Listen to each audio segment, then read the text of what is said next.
صحابہ کرام آخری وقت میں قرآن مجید کی ہر وقت تلاوت کیا کرتے تھے، اس لیے حضور کریم صلی اللہ علیہ وسلم نے فرمایا قیامت کا دن ہوگا، اللہ پاک اعلان فرمائیں گے قرآن والے آگے آ جائیں۔ عرض کیا جائے گا قرآن والوں سے کون مراد ہے؟ حق تعالیٰ جل شانہ فرمائیں گے میں قرآن والا اس کو کہتا ہوں جو میرے قرآن سے عشق رکھتا تھا، پیار کرتا تھا، محبت کرتا تھا، اتنا پیار تھا آخری وقت تھا، ادھر موت کا جھٹکا لگا، ادھر میرا بندہ قرآن پڑھ رہا تھا، آج بھی اپنی قبر سے اٹھا، میرا قرآن پڑھتا ہوا اٹھا، تم میدان حشر کا چکر لگاؤ، آج بھی ان کے منہ سے کستوری کی خوشبو آ رہی ہے۔ معاذ بن جبل رضی اللہ تعالیٰ عنہ قرآن مجید کی تلاوت فرماتے فرماتے رونے لگ گئے۔ کسی صحابی نے کہہ دیا موت سے ڈر کے رو رہے ہو، موت سے ڈر گئے؟ فرمایا نہیں۔ پھر کیوں روئے؟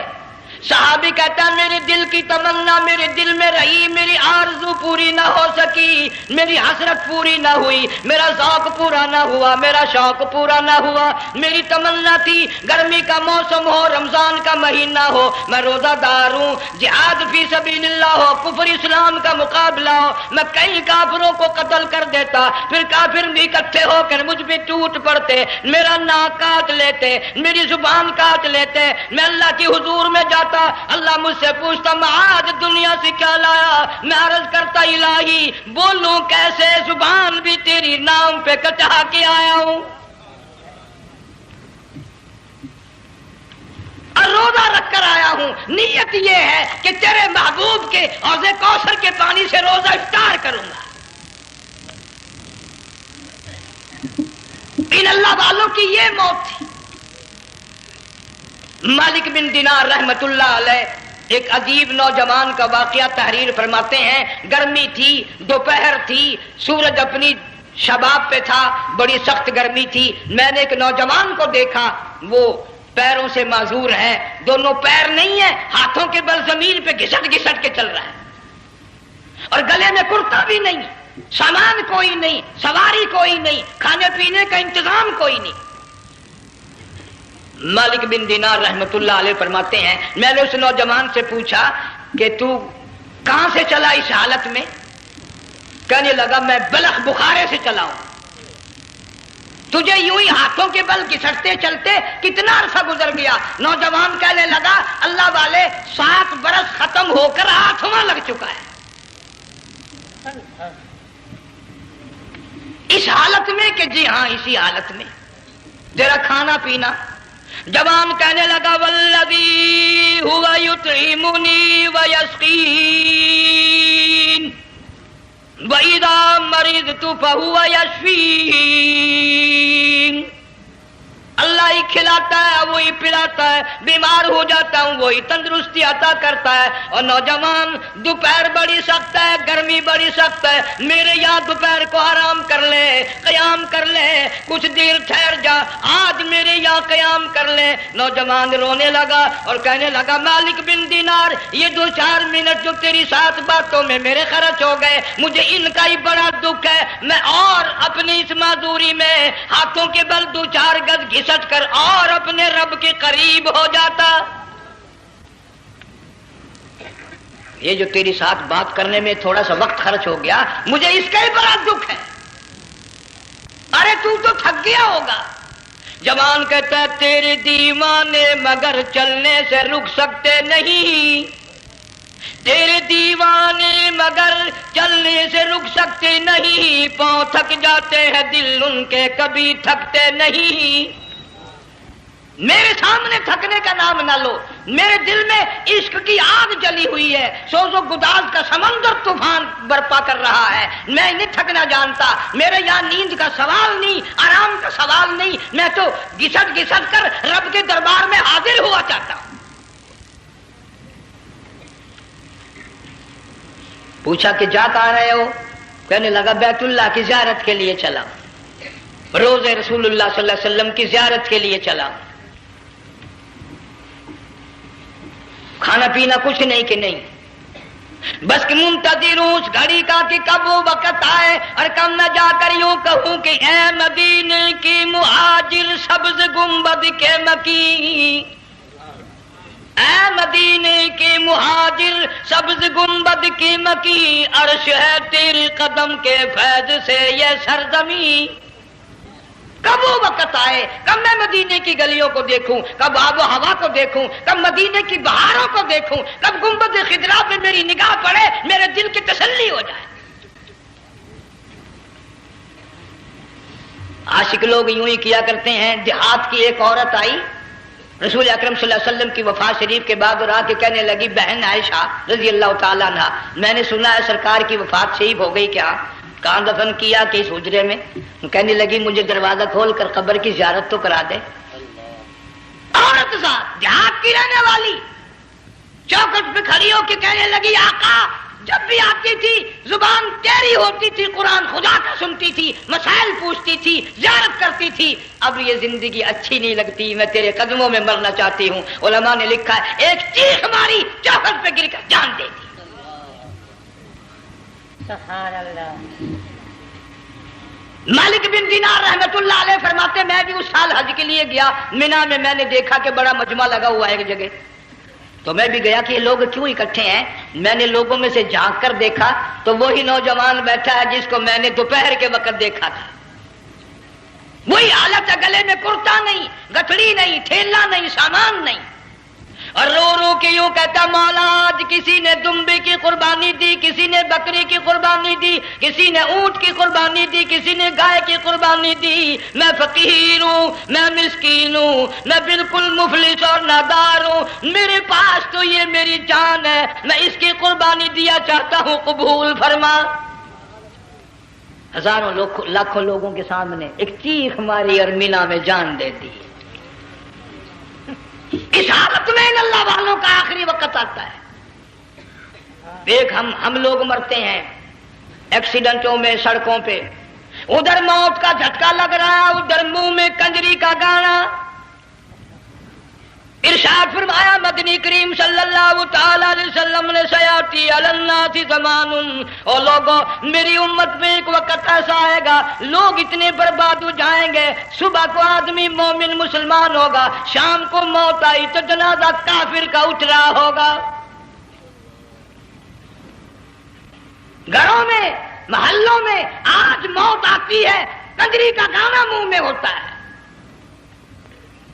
ادھر دم نکل رہا ہے، ادھر کنجری کا گانا کانوں میں آواز آ رہی ہے، میت کو غسل دیا جا رہا ہے، کنجری کی آواز آ رہی ہے، جنازہ اٹھا کر لے جا رہے ہیں، کنجری کی آواز آ رہی ہے، قبر میں میت اتاری جا رہی ہے، کنجری کی آواز آ رہی ہے، قبر پہ مٹی ڈالی جا رہی ہے، کنجری کی آواز آ رہی ہے۔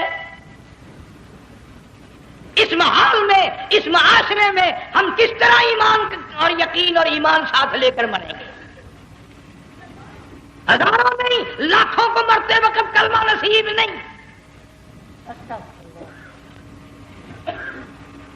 قسم دے کر پوچھو ماں مر رہی ہے، کلمہ منہ سے نہ نکلا، باپ مر گیا منہ سے کلمہ نہیں نکلا، بیگم صاحبہ چل بسی منہ سے کلمہ نہیں نکلا، ہزاروں چلے گئے اور اپنے جانے کا پھر بھی یقین نہ آیا۔ تم نے کبھی سوچا تک نہیں، خیال تک نہیں کیا۔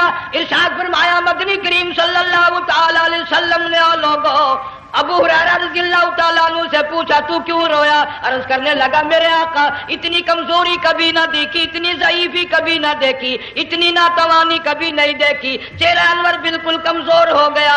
آپ نے ٹھنڈا سانس لے کر فرمایا ابو ہریرہ تجھے معلوم نہیں موت بالکل قریب آ گئی، بالکل قریب آ گئی موت۔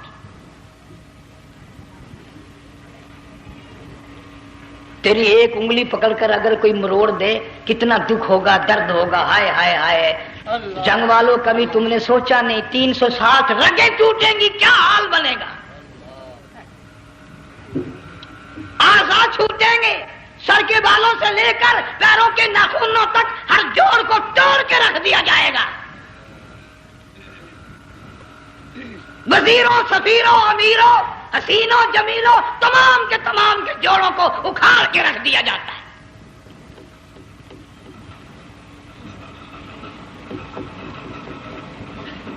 پروگرام تک نہیں مرد عورتوں کا کہ یہ دنیا کسی کی نہ بنی، قبر میں آخر جانا ہی جانا ہے۔ علماء کرام نے لکھا ہے کہ حضرت عیسیٰ علیہ السلام کے پاس لوگ آئے اور کہنے لگے نئی نئی قبروں سے مردے زندہ کر کے دکھاتے ہو، آؤ ہم ایک پرانی قبر پہ لے کے چلتے ہیں، مردہ زندہ کر کے دکھاؤ۔ عیسیٰ علیہ السلام تشریف لے گئے، فرمایا قم باذن اللہ، ایک نوجوان زندہ ہو کر قبر سے نکل کر سامنے آ کر کھڑا ہو گیا۔ عیسیٰ علیہ السلام نے پوچھا تو کون ہے؟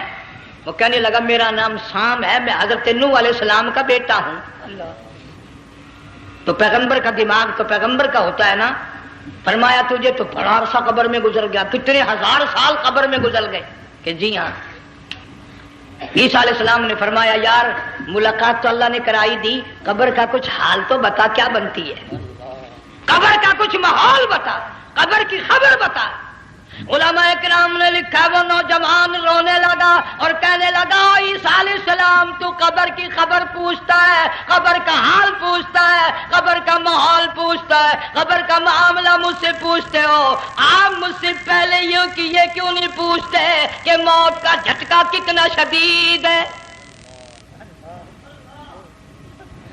نوجوان رو کے کہنے لگا عیسیٰ علیہ السلام کتنے ہزار سال میری موت کو گزر گئے، پر مالک کائنات کی قسم آج تک میرا منہ کڑوا ہے۔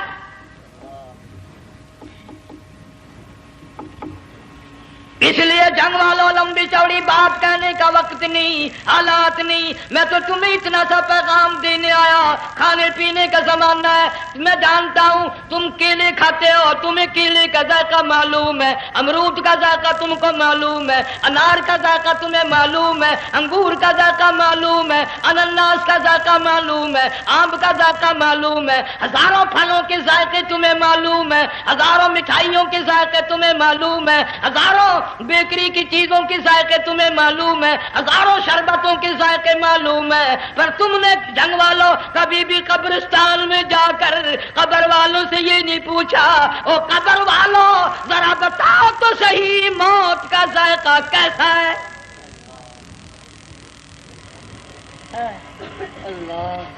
تم نے چکھا نہیں، جنہوں نے چکھا وہ بتانے نہ آئے کیسا ذائقہ ہے۔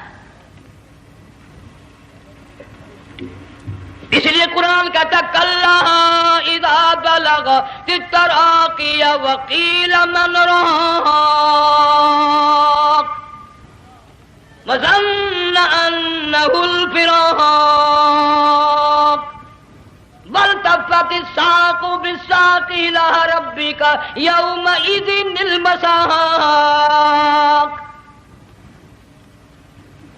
بادشاہ ہو، امیر ہو، وزیر ہو، فقیر ہو، غریب ہو، رگیں ٹوٹیں گی، موت آئے گی، اور جس کی آئی تمہیں معلوم نہیں کس طرح آئی، کس حال میں آئی۔ جن کے دلوں میں ان باتوں کا خیال آیا خدا کی قسم صحابہ کرام میں سے اتنے رویا کرتے تھے آنکھیں ختم ہو گئی۔ جناب فاروق اعظم رضی اللہ تعالیٰ عنہ کو کسی نے دیکھا رو رہے ہیں، بے تحاشا رو رہے ہیں، پوچھ لیا بڑا بہادر پہلوان فاروق تجھے کیا ہوا، اتنا کیوں رویا؟ فرمانے لگے تمہیں معلوم نہیں قبر کا اندھیرا یاد آ گیا۔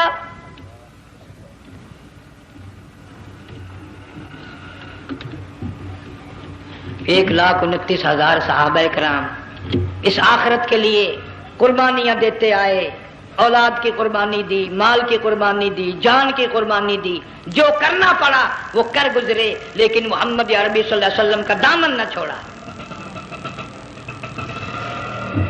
اسی لیے ہر سال اللہ پاک جل شانہ نے اس امت کو یہ موقع دیا کہ سنت خلیل پہ عمل کرتے کرتے قربانیوں کی یاد تازہ ہو جائے، قربانیوں کی یاد تازہ ہو جائے۔ قرآن کریم میں جا بجا ابراہیم علیہ السلام کا اللہ پاک نے ذکر خیر فرمایا، یوں فرمایا ہم نے ان کے بڑے امتحان کیے، بڑی آزمائش کی، وہ ساروں میں کامیاب ہوئے۔ تم ہر وقت اللہ سے یہ دعا کیا کرو اللہ ہمیں امتحان میں نہ ڈالے، آزمائش میں نہ ڈالے، ہم امتحان کے قابل نہیں۔ یہ ہمارے جو امتحان ہوتے ہیں ان میں نقل ماری جاتی ہے، تو اللہ امتحان لے گا تو نقل کیسے ماریں گے، کیسے کام چلے گا؟ جناب ابراہیم علیہ السلام کو اللہ پاک نے ہزاروں امتحان میں مبتلا کیا، ہزاروں آزمائشیں کی، فَأَتَمَّهُنَّ سب میں کامیاب گیا، سب میں پاس نکلا۔ ایک آزمائش ایسی بھی آئی اللہ کی توحید کی وجہ سے، شرک کو مٹانے کی وجہ سے ابراہیم علیہ السلام کا سارا مصر فلسطین دشمن بن گیا، حضرت سارہ کو ساتھ لے کر چل دیے، ایک بیوی ساتھ ہے، اکیلا دم میں۔ یہاں تو لوگ محلوں میں شہروں میں کہتے ہیں جی میں اکیلا ہی ہوں، میں کیا کروں؟ اگر خلیل کہتا کہ میں اکیلا ہوں تو آج قرآن میں اس کا ذکر خیر کیسے ہوتا؟ پرواہ نہ کی، وہ کہتا میرے لیے میرا اللہ کافی ہے۔ کون کہتا ہے میں اکیلا ہوں؟ میری ساتھ تو اللہ ہے۔ مصر سے گزرنے لگے، بادشاہ کے ملازموں نے بادشاہ کو جا کے بتایا بڑی خوبصورت عورت گزر رہی ہے تیرے حلقے سے، بہت بڑی خوبصورت عورت ہے۔ کہ ملازم پکڑ کے لے کے چلے تو عورت ساتھ ہے، حضرت سارہ رونے لگ گئی، خلیل میرا کیا بنے گا؟ پیغمبر کو اللہ کی ذات پر بڑا یقین ہوتا ہے، فرمایا پرواہ نہ کر، میری آبرو میرے مولا کی آبرو ہے، چاہے جہاں چلی جا میری عزت کی حفاظت میرا اللہ کرے گا۔ فرمایا فاللہ خیر حافظا وہو ارحم الراحمین، پرواہ نہ کر، میں اس کا پیغمبر ہوں، نبی ہوں، چیخا میں جلا اس کے لیے، سارے دکھ اٹھاتا ہوں اس کے لیے، میری عزت کی حفاظت وہی کرے گا۔ محل میں جا کر حضرت سارہ کو بند کر دیا، بادشاہ نے بلوایا ہے عزت لوٹنے کے لیے، بادشاہ نے پکڑوا کر منگوایا ہے آبرو برباد کرنے کے لیے، بادشاہ کا ارادہ ہے سارہ کی عزت کو برباد کرنے کا، اور اللہ کا پروگرام ہے سارہ ادھر آ، اس محل میں ایک معصوم بچی ہے جس کا نام ہاجرہ ہے، میں اس کو اتنا پسند کرتا ہوں، اللہ فرماتے ہیں اس کے پیٹ سے اسماعیل ذبیح اللہ کو پیدا کرنا چاہتا ہوں، اس کی نسل سے حبیب اللہ کو لانا چاہتا ہوں، آج تک کسی کی انگلی اس کی طرف نہیں اٹھی، سارہ محل میں آؤ، اس کو آ کر ساتھ لے جاؤ تاکہ میرے ذبیح اللہ کی پیدائش کا معاملہ بن جائے۔ بادشاہ کا ارادہ ہے آبرو برباد کرنے کا، اللہ کا ارادہ ہاجرہ کی آبرو بچانے کا۔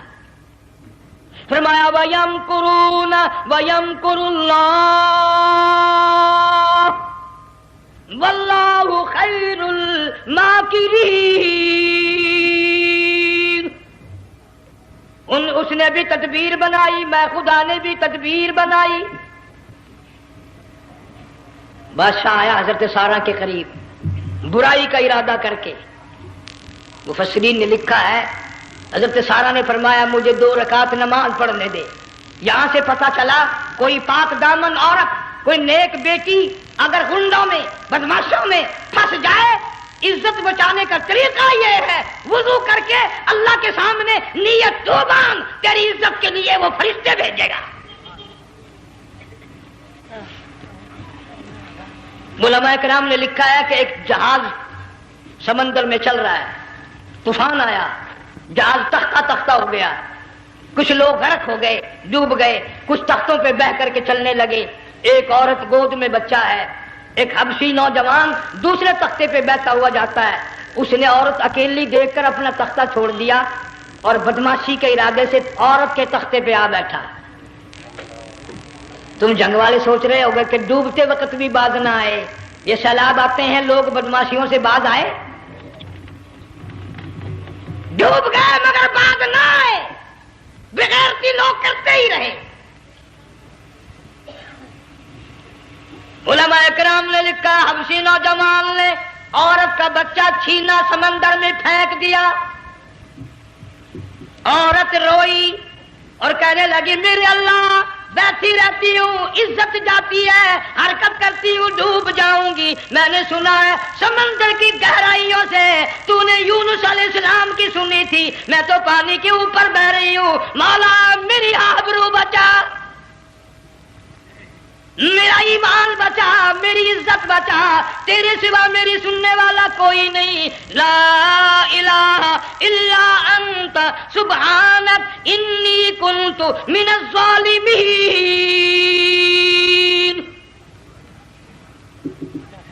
علماء نے لکھا ہے کہ ایک گردن سی نمودار ہوئی پانی میں سے اور حبشی نوجوان کو ایک ہی لقمہ بنا کر لے گئی. وہ تو ہر جگہ سنتا ہے، پکارنے والا بے بس بے کس ہو کر جب اس کو پکارتا ہے وہ ہر جگہ انداز پہنچاتا ہے، وہ ہے جو موجود ہر جگہ. عورت بہتی بہتی کنارے جا لگی، ایک جہاز قریب آیا، دوپٹے کا اشارہ کر کے اس کو بلایا.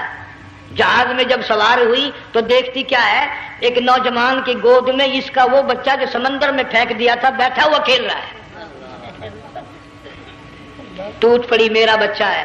لوگوں نے کہا تیرا کہاں سے آیا؟ ماجرا سنایا. اس طرح ہوا. جہاز کے کپتان نے کہا ہم جہاز لے کر آ رہے تھے، غیب سے آواز آئی جہاز ادھر کو لے آؤ ورنہ ڈبو دیے جاؤ گے. ہم جب جہاز وہاں لے کر پہنچے تو دیکھتے کیا ہے کہ ایک جانور کی پیٹھ پہ یہ بچہ بیٹھا ہوا کھیل رہا تھا. عزت بھی بچی، ایمان بھی بچا، بچہ بھی بچا. اور کوئی بچانے کے لیے تدبیر کرے جبھی نا.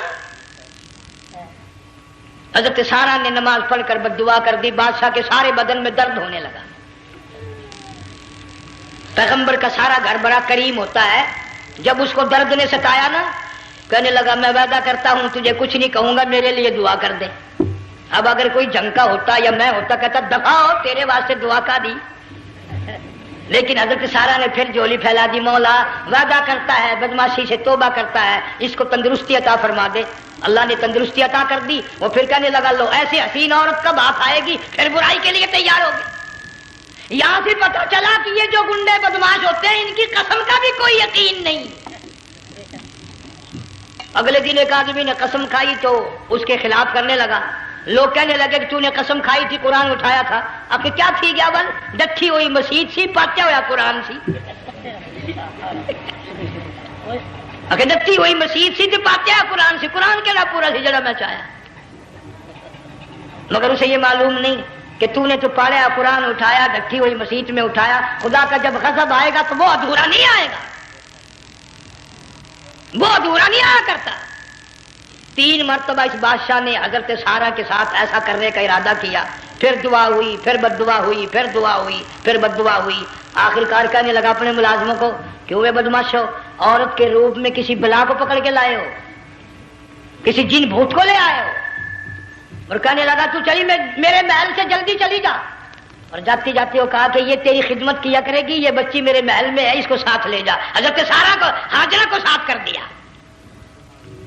سیانی ہو گئی، حضرت ابراہیم علیہ السلام سے نکاح کر دیا. اسماعیل علیہ السلام پیدا ہو گئے. اللہ میاں جب حضرت ابراہیم علیہ السلام چومتے ہیں، چاٹتے ہیں، ماتھے پہ بوسے دیتے ہیں، اٹھاتے ہیں. پیغمبر کا بیٹا، خود بھی نبی اور آل میں آنے والا نبی، کالی کملی والا صلی اللہ علیہ وسلم، کتنا حسین چہرہ ہوگا. اللہ میاں نے پھر آزما لیا. حکم دیا کہ اس ہاجرہ کو، اسماعیل کو، دونوں ماں بیٹوں کو وہاں چھوڑ کے آ جہاں سینکڑوں میل میں پانی کوئی نہیں، آدمی کوئی نہیں، رستہ کوئی نہیں، گھاس کوئی نہیں، پتا کوئی نہیں. جہاں بیت اللہ ہے یہاں کے بارے میں حکم دیا چھوڑ کے آ. اور اگر آپ کو نیند نہیں آئی تو مزہ آئے گا. اللہ نے یہ فرما دیا، بتانا نہیں ہے کہ میں نے حکم دیا ہے. خدا حافظ نبی نہیں کہتا اپنی بیوی کو. آج لوگ ہر بات میں کہہ دیتے ہیں ہمارے پیروں کو پتا کل کو کیا ہوگا، ہمارے فقیروں کو پتا ہے پرسوں کیا ہوگا. اور بڑی مدت کی بات ہے، یہی موسم تھا، چماسا گرمی تھی. انارکلی لاہور سے ہم کئی ساتھی گزر رہے تھے. فٹ پاتھ پہ بیٹھا ہے ایک ملنگ، چاروں طرف لوگ کھڑے، بڑا مجمع. کافی دنوں کی تو بات ہو گئی. ہاتھوں کی لکیر دیکھ کر لوگوں کی تقدیر بتا رہا تھا. کسی کو کہتا تھا تجھے بڑی اونچی پوسٹ ملے گی، کسی کو کہتا تھا تیری شادی بڑی فرسٹ کلاس لیڈی سے ہوگی. وہ بابو تو کوڈا ہی ہو جاتا تھا، لیڈیوں پہ بڑے مرائے لیڈے. کوئی کام نہیں، رات دن بس لیڈیوں کے پیچھے ہی پھرنا ہے. اللہ. میں نے اپنے ساتھیوں سے کہا، میں نے کہا میں بھی تقدیر پوچھتا ہوں اپنی.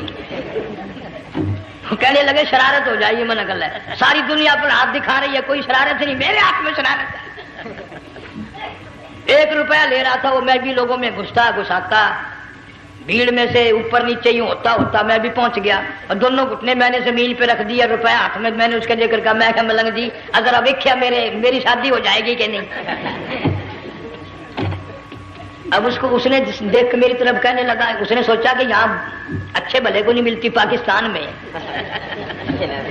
اسے کون دے گا؟ اچھی طرح میرا ہاتھ دیکھا بھی نہیں، جھٹک کے کہنے لگا نہیں تیری شادی نہیں ہونی۔ میں کیا کھوتے تیرے باپ کے 8 بچے کھیل رہے ہیں۔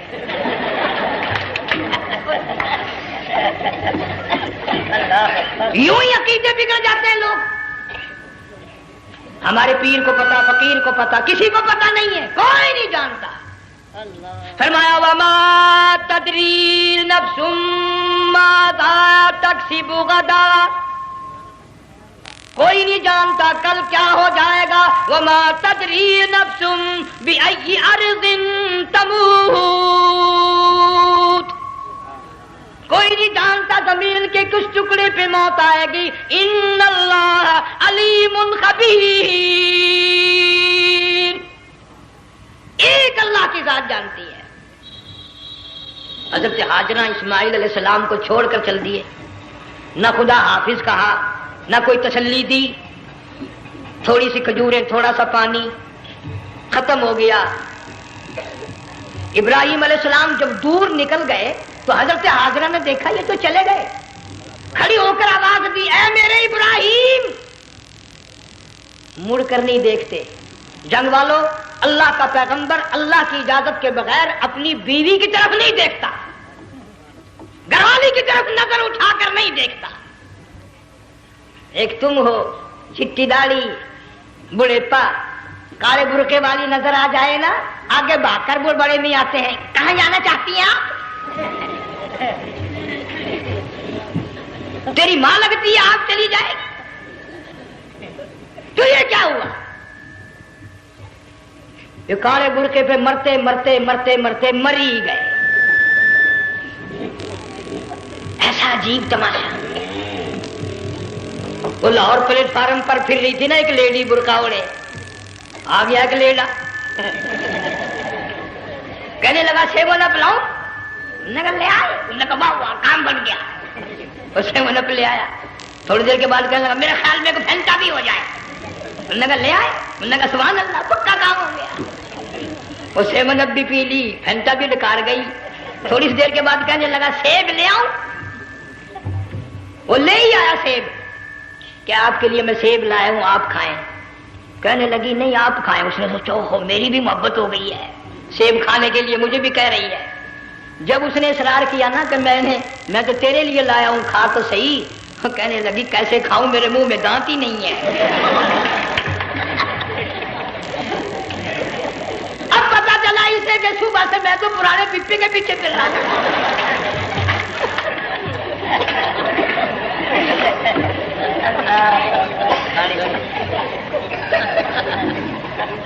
صرف برقع دیکھا چل دی۔ یہاں پیغمبر اپنے گھر والی کی طرف نہیں دیکھتا۔ حضرت ہاجرہ نے اسماعیل علیہ السلام کو سینے سے لگایا، عرب کی قداور مائی، طاقتور مائی، دوڑ لگا کر حضرت خلیل کا راستہ آ کے روک لیا اور کہنے لگی نہ جوان عورت، یہ پیارا نور نظر، یہ لخت جگر، شکل تو دیکھو، صورت تو دیکھو، ہمیں یہاں چھوڑ کے جا رہے ہو؟ اللہ کا پیغمبر بولتا نہیں۔ پتہ چلا پیغمبر اللہ کی اجازت کے بغیر سانس نہیں لیتا، آنکھ کا اشارہ نہیں کرتا۔ حضرت ہاجرہ رونے لگ گئی، میرے خلیل، میرے ابراہیم، میرا قصور بتاؤ، میرا جرم بتاؤ، میری خطا بتاؤ، میرا گناہ بتاؤ، معافی چاہوں گی، معذرت کروں گی۔ اس بچے کا کیا گناہ ہے اس میدان میں چھوڑ کے چلے ہو؟ بولتے نہیں ہیں، اللہ کی طرف سے بولنے کی اجازت نہیں ہے۔ حضرت ہاجرہ نے خود ہی قیاس لگایا، سوچتی ہیں پیغمبر تو کسی پہ ظلم نہیں کرتا۔ وہ کہنے لگی خلیل، کہیں اس رب کا حکم تو نہیں، کہیں اس اللہ کا یوں حکم تو نہیں؟ جنگ کے لوگوں اگر خلیل ہاں کہہ دیتا تو کیا حرج تھا؟ ہاں نہیں کہتا، اجازت نہیں، تاکہ ہاجرہ کے یقین ایمان کا امتحان مکمل ہو۔ مفسرین نے لکھا ہے کہ حضرت ابراہیم علیہ السلام نے سر کا یوں اشارہ کیا، بس ذرا سا ہاں، پھر عورت کا ایمان دیکھ، یقین دیکھ، یہیں نہ بیٹھی، دوڑ کے وہاں گئی ہے جہاں پہلے بٹھا کر آئے تھے، اور کہنے لگی ابراہیم جاؤ، میں جانوں میرا رب جانے، پرواہ نہیں۔ راتیں آتی ہیں چلی جاتی ہیں، دن آتے ہیں گزر جاتے ہیں، تھوڑی سی کھجوریں تھی وہ ختم ہو گئی، پانی ختم ہو گیا، بھوک اور پیاس نے بے چین کر دیا۔ اسماعیل علیہ السلام کی اتنی لمبی زبان باہر نکلا، دو پتھر کھڑے کر کے اوپر ایک پتھر رکھ کر چھاؤں بنائی، اس کے نیچے لٹا دیا، اور پھر چکر لگایا، کبھی صفا پہاڑی پہ چڑھتی ہے، کبھی مروہ پہاڑی پہ چڑھتی ہے، کبھی اترتی ہے، اور ڈھلمان میں سے بھاگ کر چلتی ہے جب اپنا بچہ نظر نہیں آتا۔ سارے کہہ دو اللہ بڑا بے نیاز ہے، اللہ بڑا، زور سے کہو اللہ بڑا۔ کسی کے 500 سال کے سجدے رد، کسی کی ہزاروں سخاوت صدقات رد، کسی کی چال منظور، کسی کی رفتار منظور، کسی کی ٹور منظور۔ اور یوں فرمایا ہاجرہ میری رحمت کی تلاش میں آج جو تو نے دوڑ لگائی ہے، یہ تیری چال ڈھال رفتار ٹور ہمیں اتنی پسند آ گئی، اتنی پسند آ گئی کہ آج کے بعد خلیل اللہ کیوں نہ ہو، ذبیح اللہ کیوں نہ ہو، کلیم اللہ کیوں نہ ہو، روح اللہ کیوں نہ ہو، حبیب اللہ کیوں نہ ہو، صحابہ کرام کیوں نہ ہو، قطب ابدال غوث کیوں نہ ہو، میری ہاجرہ مجھے اپنی کبریائی کی قسم جب تک وہ تیری چال چل کے نہ دکھائے گی حاجی کا لانے کا حقدار نہیں ہو سکتا۔ تیری رفتار اسے چلنی پڑے گی۔ فرمایا ان الصفا والمروۃ من شعائر اللہ فمن حج البیت او اعتمر فلا جناح علیہ ان یطوف بہما ومن تطوع خیرا فإن اللہ شاکر علیم۔ 7ویں چکر میں آواز سی آئی، اب رو پڑی حضرت ہاجرہ، کہنے لگی میرا بچہ اگر چل بسا میں پھر کیا کروں گی؟ سن لی میں نے آواز۔ آپ کی کیا دیکھتی ہے؟ اسماعیل علیہ السلام کی نرم و نازک ایڑیاں جس زمین پہ رگڑی گئی تھی وہاں سے چشمہ جاری کر دیا۔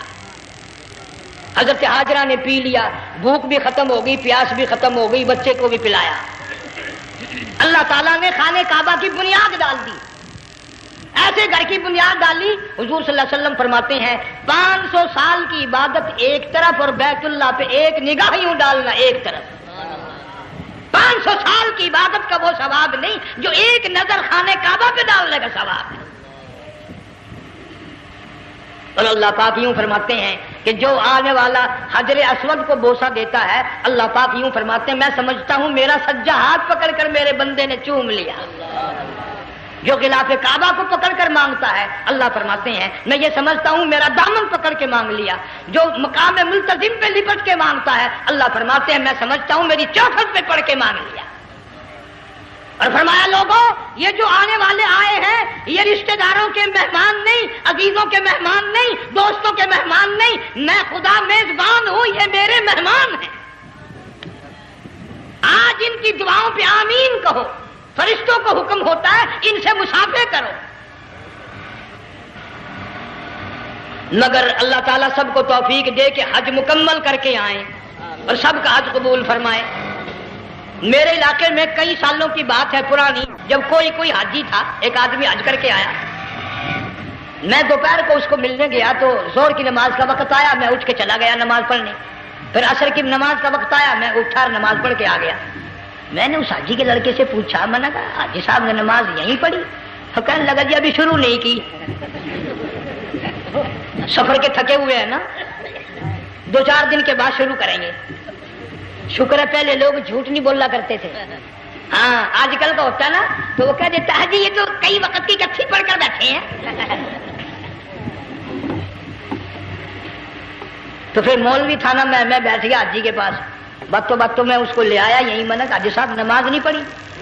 کہنے لگا آپ ہی لوگوں سے سنا ہے کہ بیت اللہ میں جو ایک نماز پڑھے 1,00,000 کا ثواب ملتا ہے، مسجد نبی میں جو ایک نماز پڑھے 50,000 کا ثواب ملتا ہے۔ 4 مہینے پڑھ کے آیا، وہ حساب لگا لو۔